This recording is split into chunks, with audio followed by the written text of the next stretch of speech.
套金色果嶺嘅聯排別墅，房產證嘅面積187平方，實用面積達到咗300平方嘅全新裝修，依家開價390幾萬。今日我哋嚟打卡呢一套房，判斷下佢值唔值呢一個價錢。係前花園，停車、種花、入門咧都有一塊自己嘅地方。一樓咧有長者房，老人家半夜起床唔使爬樓梯，並且咧仲有個公共洗手間，係比較方便嘅。廚房呢度咧2個人煮飯啱啱好，4到5個人會顯得比較窄。餐廳嘅位置咧6個人食飯，呢個餐廳嘅位置係夠用嘅。餐廳同客廳咧連埋一齊嘅，所以咧呢個餐客廳唯一一體嘅話咧，空間比較大，而且整個餐廳嚟講亦都係比較闊綽嘅。客廳出嚟咧就係後花園啦。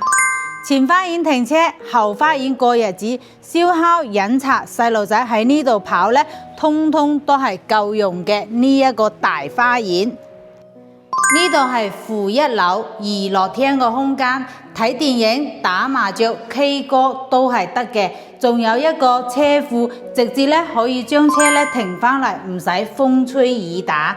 2樓咧有2個套間，細路仔咧可以1人1間嘅，互不打擾。每間房嘅話咧都有自己嘅獨立衛生間。4樓咧係個主人房嘅套間，帶個比較大嘅洗手間。出邊仲有個比較大嘅露台，整個金色果嶺都在你嘅腳下。